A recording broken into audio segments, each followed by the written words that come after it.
রাজপ্রাসাদের বিশাল আঙিনায় কাজের ধুম পড়ে গেছে।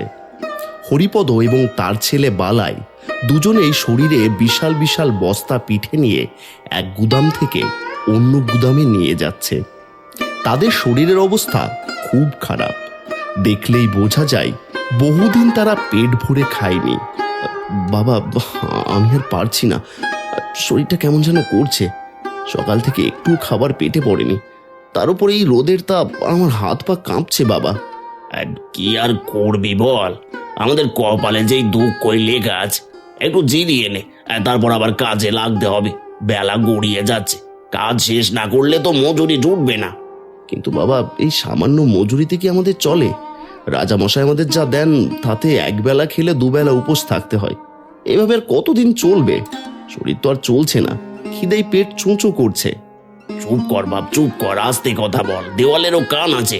রাজামশাই আমাদের যা মজুরি দেন তাতেই সন্তুষ্ট থাকতে হবে। আমরা হলাম গিয়ে মূর্খ মানুষ, গায়ের জোর ছাড়া তো আর কোনো বিদ্যে নেই। এখন যদি মুখ ফুটে কিছু বলতে যায় আর রাজা যদি রেগে গিয়ে আমাদের কাছ থেকে তাড়িয়ে দেন, তখন তো না খেয়ে মরতে হবে। তাই বলে সারা জীবন এভাবে পশুর মতো খাটবো বাবা? সহ্য করে যা বাবা, সহ্য করে যা। গরিবের রাগ করতে নেই, যা পাচ্ছি তাই নিয়ে বেঁচে থাকতে হবে। আমাদের মতো মানুষদের এর চেয়ে বেশি কিছু আশা করা পাপ।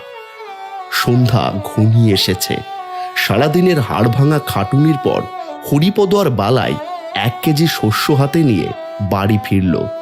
তাদের ঘরের অবস্থা একেবারেই খারাপ। ওরে বালাই, ঘরে তো শুকনো কাঠ নেই, তুই একটু জঙ্গল থেকে কাঠ নিয়ে আয়, আমি ততক্ষণে চালটা ধুয়ে ফেলি। যাচ্ছি বাবা, শরীরটা চলছে না, তবু যেতে তো হবেই।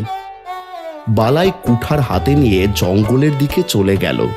হরিপদ উঠোনের এক কোণে মাটির চুলোয় হাঁড়ি বসানোর চেষ্টা করছে। এমন সময় সেখানে উপস্থিত হলো বুড়িমা। কি রে হরি, তুই রান্না করছিস? সারাদিনে এত পরিশ্রম করে বাসায় ফিরে আবার বুড়ো বয়সে রান্না করতে হচ্ছে তোকে?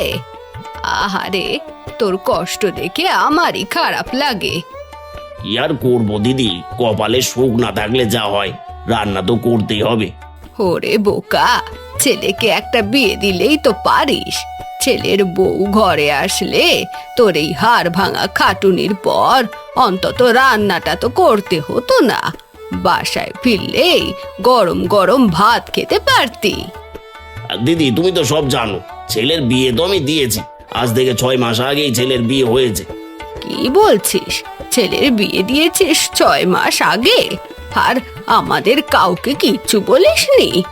দিদি, আনার কি আর উপায় আছে? তুমি তো আমাদের অবস্থা দেখছোই।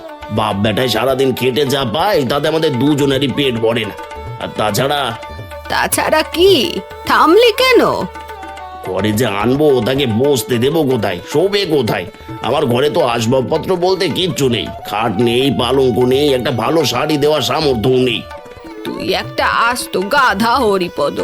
6 মাস ধরে একটা মেয়েকে তার বাপের বাড়িতে ফেলে রেখেছিস শুধু দারিদ্র্যের অজুহাতে। ছি ছি ছি ছি। কিন্তু দিদি, আমি কি করব বলো? শোন, ছেলের বউ হলো ঘরের লক্ষ্মী। তুই ভাবছিস তাকে খাওয়াতে পারবি না, কিন্তু তুই জানিস না নারীর পায়ের ধুলো পড়লে সংসার বদলে যেতে পারে। কিন্তু দিদি, ওই যে বললাম, আমার যে কিছুই নেই। আমি আজই সব ব্যবস্থা করে দিচ্ছি। কাল সকালে তোর ঘরে আমি সব জিনিস পাঠিয়ে দিচ্ছি, আর পরশুদিনই তোর ছেলেকে বলে বৌমাকে ঘরে তুলে আনবি। দিদি, তুমি আমার জন্য যা করলে আমি তা জীবনেও ভুলবো না।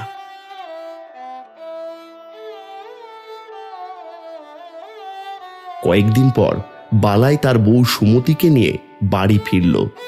সুমতি অবাক হয়ে তার শ্বশুর বাড়ির দিকে তাকালো।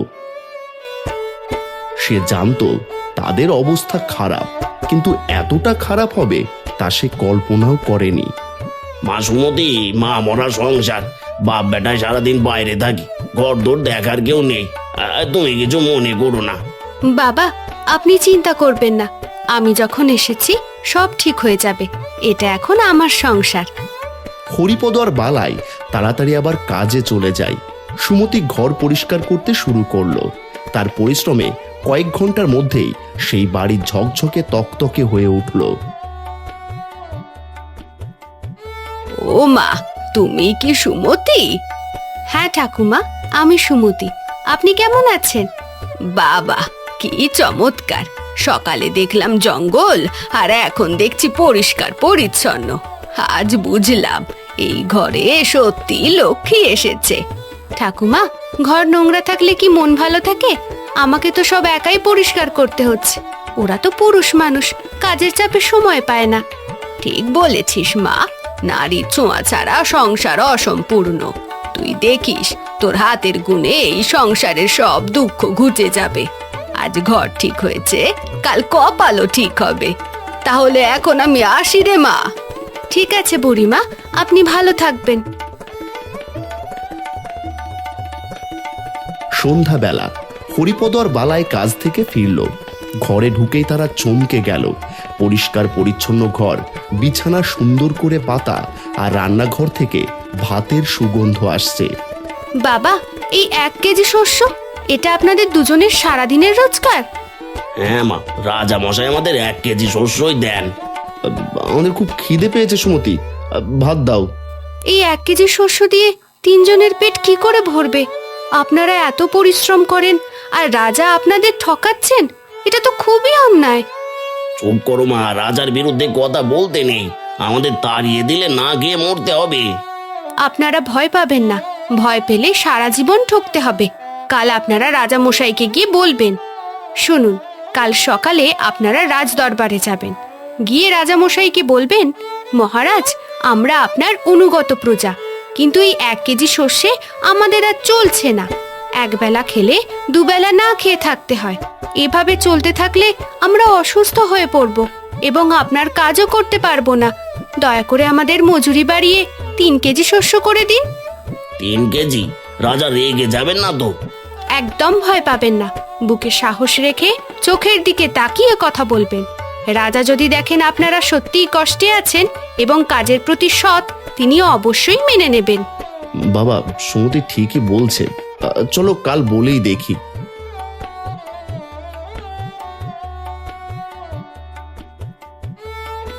কি ব্যাপার হরিপদ, তোমরা কাজ মেলে এখানে কেন? রাজা মশাই, বা আমি আপনাকে কিছু বলতে চাই।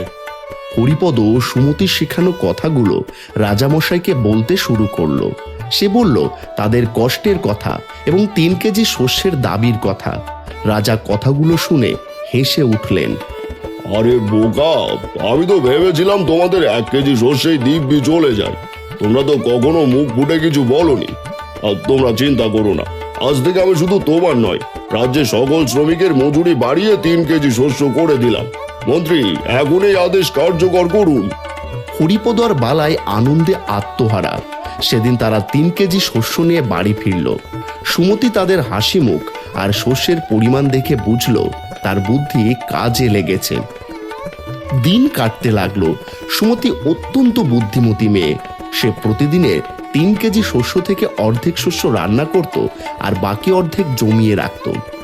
এভাবে কয়েক মাস কাটার পর সুমতি আবার তার শ্বশুর এবং জামাইকে বলল, বাবা, আজ রাজাকে গিয়ে বলবেন, মহারাজ, আমার ছেলের বিয়ে দিয়েছি, এখন সংসারে লোক বেড়েছে, 3 কেজি শস্যে আমাদের হচ্ছে না, দয়া করে আমাদের 8 কেজি শস্যের ব্যবস্থা করে দিন। ঠিক আছে, আমরা তাহলে আজকে গিয়ে রাজামশাইকে সব বুঝিয়ে বলবো। তারা রাজাকে গিয়ে সেই কথা বলল। রাজা তাদের সততার পরিশ্রম দেখে এবং তাদের সাংসারিক অবস্থা বিবেচনা করে 8 কেজি শস্য মঞ্জুর করলেন। এরপর থেকে সুমতি প্রতিদিন বিশাল পরিমাণ শস্য জমাতে শুরু করলো। তাদের অভাব দূর হলো, কিন্তু সুমতি থামল না। সে দিনের পর দিন শস্য জমিয়ে গুদাম ভরতে লাগলো। বাবা, আপনাদের আর রাজার কাজ করতে হবে না, কাল থেকে আপনারা কাজ ছেড়ে দিন। কি বলো মা, কাজ ছেড়ে দিলে খাবো কি? আপনারা প্রতিদিন যে শস্য আনতেন, আমি সেখান থেকে একটু একটু করে জমিয়ে এই এতগুলো শস্য করেছি। আপনারা বাজারে একটা দোকান ভাড়া নিন, সেখানে এই শস্য বিক্রি করুন। দেখবেন আমরা রাজার গোলামি না করে ভালোভাবে চলতে পারছি। সুমতি, তুমি তো খুব বুদ্ধিমতী, তুমি খুব ভালো একটা কাজ করেছো। বাবা, সুমতি যা বলছে ঠিকই বলছে আমার মনে হচ্ছে। চলো আমরা গিয়ে বাজারে একটা দোকান ভাড়া নিই। হ্যাঁ, আমার বৌমাটা সত্যি অনেক বুদ্ধিমতী, তার কারণে এখন আমরা কত ভালোভাবে চলতে পারছি।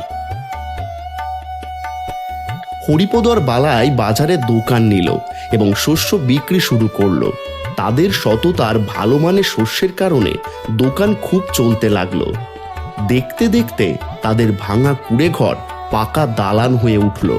ভরা বাজারে তারা আবার ধনী ব্যবসায়ী হয়ে উঠল। সবই তোর মায়ের বুদ্ধি রে। আমি ছিলাম বোকা, কিন্তু আমার বৌমা হলো খুবই বুদ্ধিমতী। তার বুদ্ধি আমাদের জীবন পাল্টে দিয়েছে। বোকার সংসারে বুদ্ধিমান বউ আসার ফলে তাদের জীবন আজ পাল্টে গেছে।